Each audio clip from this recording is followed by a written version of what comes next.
Hey everybody, it's Michael of 4G Woodcrafts again. I just wanted to go over real quick what I did to wire my DeWalt 611 router onto the Bob's Evolution 4 CNC machine.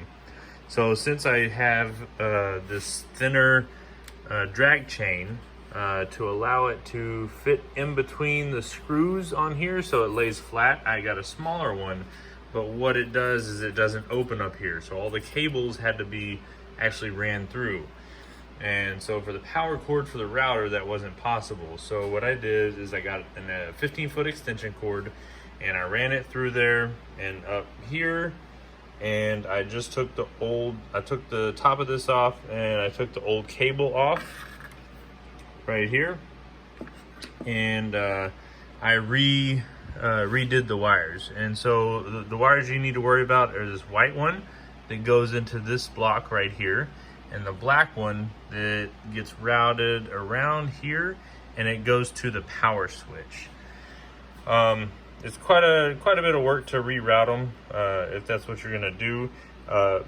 One additional thing is the extension cord did have a ground wire, so what I did is I drilled a hole right here and I actually put the ground wire to the chassis. So it's actually got a earth ground on the router now. If that's something y'all are interested in doing, if you have any questions about it, let me know.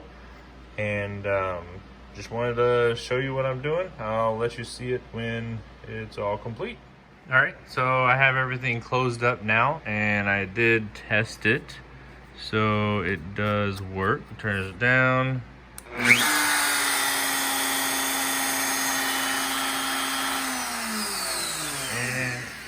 Working with the power cord that goes all the way through there, goes down the side through here, and here's the wire, and it's just an extension cord I used.